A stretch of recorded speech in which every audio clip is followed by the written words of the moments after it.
Hi, everybody. Welcome. This is my 2 cents. And if this is your first time here, it's also mine. So, this is my very first video. I am launching my perfume review channel, and it's mostly just for fun and for free. I don't really necessarily know if I'll ever pursue any affiliate codes or anything like that. I just love to talk about fragrance. I have been collecting for just under 2 years, and pretty much wore out my entire family, so I thought I would take my show on the road.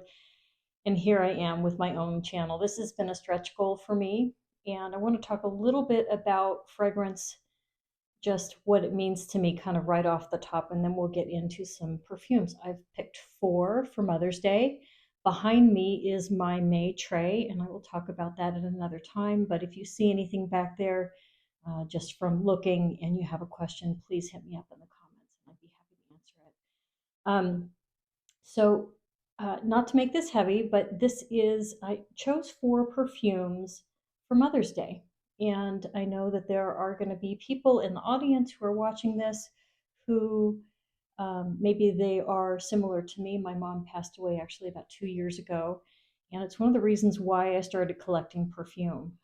One of the things about my mom is growing up, even though it was just the two of us, we always used china and silver for just everyday meals. And I did not grow up wealthy. It wasn't really a symbol of wealth. It was just because my mom didn't want to save our nice things to use. So when she passed away, I kind of thought about that more in how I was living my own life, because prior to her passing, I think I maybe had four perfumes. One of them I got in the late 80s.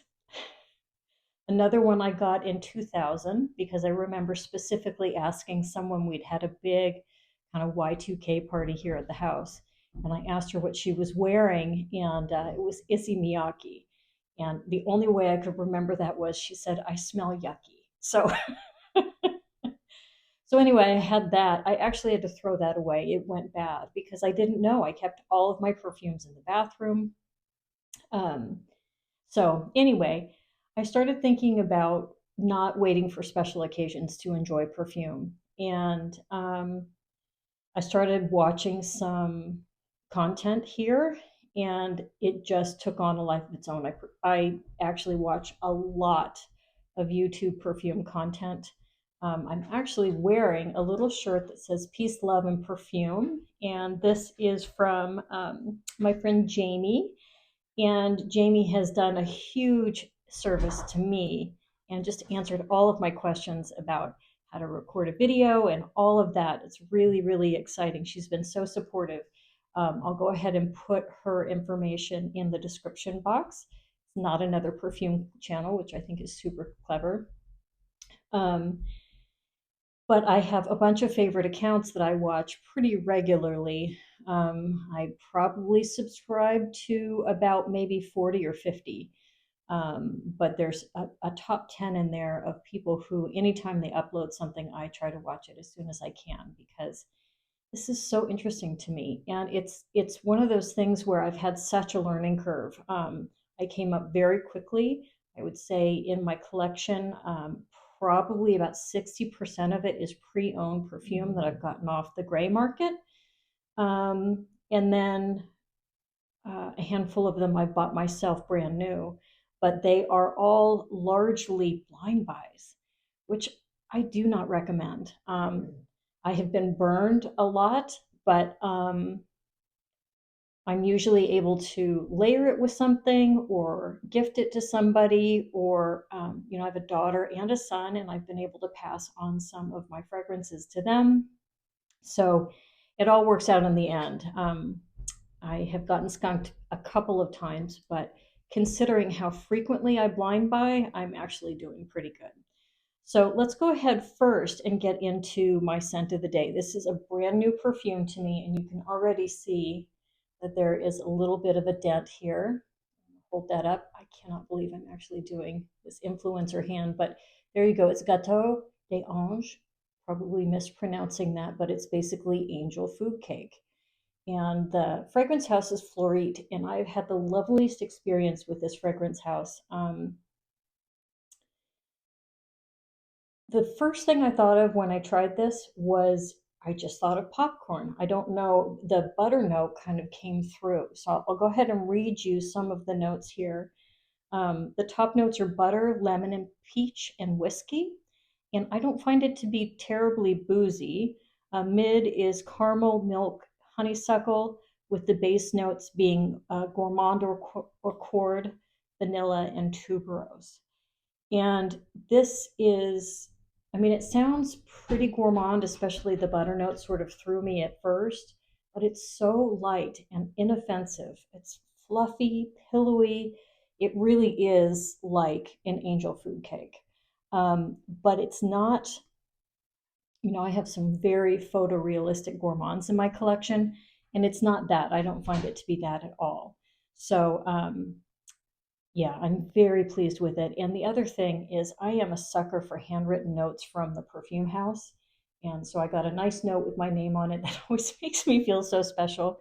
By the way, um, my name alludes to my 2 cents, which is obviously just my opinion. I do have more than two fragrances. Um, but originally, I was going to call it My Scent Story. And there is a woman named Lauren May, and she has perfume channel as well as more of a beauty channel. And she used this expression once in her review about wanting to change up her scent story. And so that was the original name that I had come up with. But then my husband came up with the idea of my 2 cents. So I have a lot to say about perfume. And, I just like this idea of having our fragrance story. There's so much to talk about. So, if there's any perfumes that I discuss or any thoughts that you have after watching my video, I would love to hear it. We'll just kind of keep the conversation going.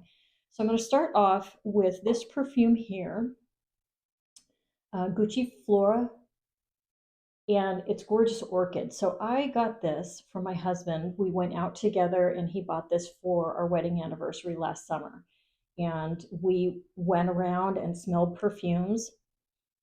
Oh, and I know that this has been reviewed pretty extensively, but I absolutely love this perfume. So I'm going to tell you some of the notes. I took notes on the notes. The top is, did I take notes on that? Where is that? Yes. No. Wow, I'm really super organized. I could have sworn I took notes on it. Oh, you know why I don't see it is because there's so few notes listed. There's only, I think, three. It's vanilla, vanilla orchid, and ozonic notes. So that's top, base, middle, or top, middle, base. What I love about this is that it's definitely feminine, but I do think that it could be unisex. Anybody could wear this. It's floral, creamy, powdery, but I don't find it cloying at all. And I have really enjoyed this in my collection. I think it's a great spring and summer perfume. I live in California and we have pretty moderate weather most of the time. Um, I'm not sure I would want to wear it in really hot, humid conditions, but I've pretty much worn that in all seasons. The next one I'm going to go ahead and show you. I think I'm going to bring this one up first. So this is Mohra by Lattafa. And I heard about this from the fragrance channel Jack's Beautiful You. But I love this bottle. I love the cap. And I am really a sucker for a tassel. You put it, something really, anything with a tassel. I absolutely love it. But this is so pretty. Some people compare this to Delina or Delina Exclusive. There is sort of a lychee note to it. I do see the similarities. I own those perfumes as well. But this is such an easy reach. It's not super perfumey rose, if that makes sense. The top notes are rose, lychee, pink pepper, and I love pink pepper in a fragrance. Like I have I think I've smelled notes that have black pepper in it, and this sounds like kind of Captain Obvious, but black pepper to me comes across as peppery. But red pepper kind of gives the fragrance just a little bit of not necessarily sharpness, but a little more depth and interest. It never comes across as peppery or, like it doesn't make me sneeze or anything. I don't know if that's the right way to put it. But the mid notes are rose, musk, lily of the valley with a base note of musk and vanilla and patchouli.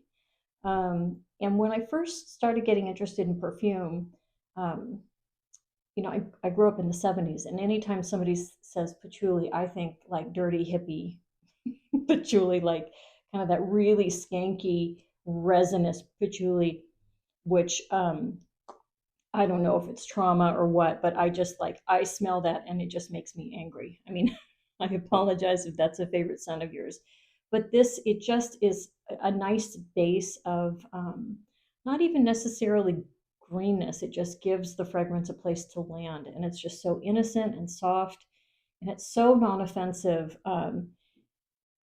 This is a perfume I've definitely worn year round and I just love it.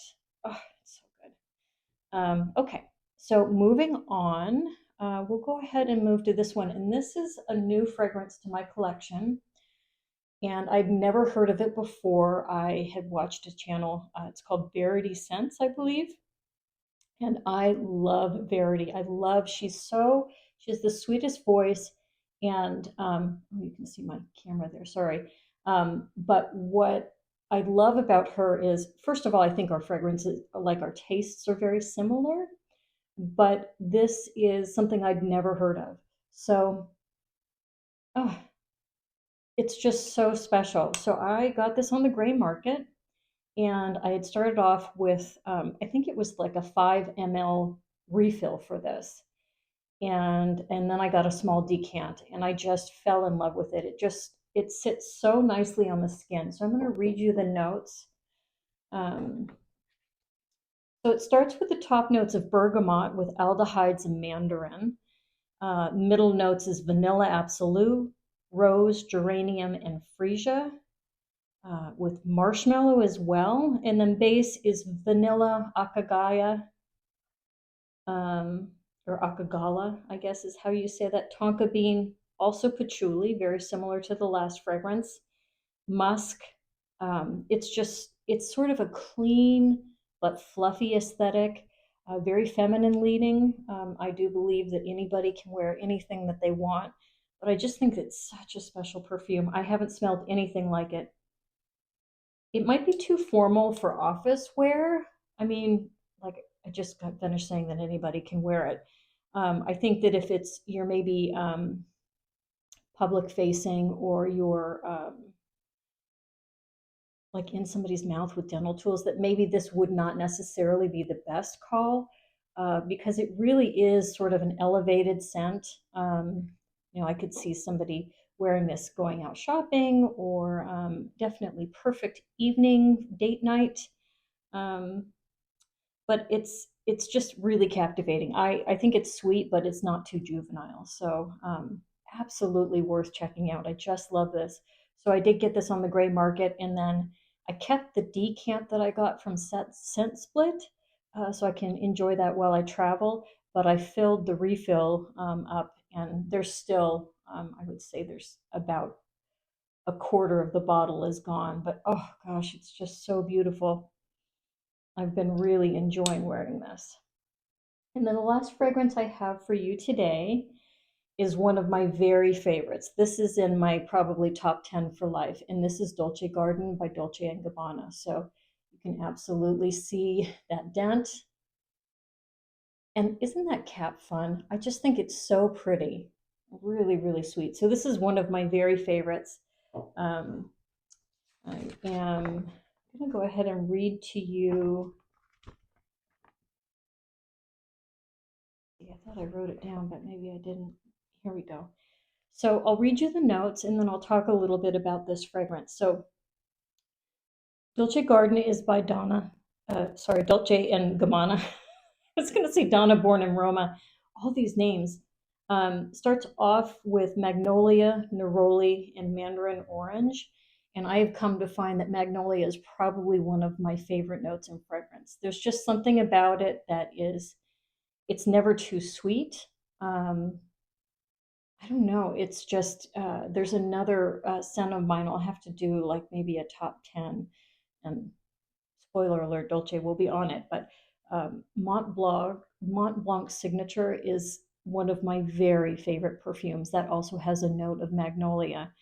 Um, and but on my fragrance tray back here, I have Bare Magnolia by Victoria's Secret. And that one is such an easy reach, non offensive wear. Magnolia is just, I think it's very mass appealing to my nose. Like I'm pretty much guaranteed to enjoy something if that's on it though. So the mid for this is coconut, frangipani, ylang ylang, and the base is vanilla absolute, almond milk, and sandalwood. And it just ticks all the boxes for me. I love this so much. I have worn it throughout the year. Um, it's one of those fragrances that I really sort of sit in this incredible scent bubble. And probably out of all the fragrances here, well, Gucci Flora tends to last on me. Um, my skin kind of eats up the Gâteau d'Ange as well as Woman in Gold, but I try not to overspray it because typically people can still smell it on me, even if I can't smell it as much. So, um, but yes, Dolce Garden is one of my very, very favorites. And I think that's it. Those are the four fragrances. I wanted to try to just do this in one take. My husband and my son are out golfing. And aside from my dogs walking around, it's pretty quiet in the house. And plus, I'm shy to record in front of anybody. I don't know if there's any other people who review perfumes, but it's like the last thing I want is somebody walking through the house. Um, so I hope you enjoyed this. I was really excited to make this for you. I have been thinking about this for months and months and months. It's just a big stretch goal of mine, and really wanted to welcome you to the channel and just say that that's my scent story, and I'm sticking to it. So thanks for joining me.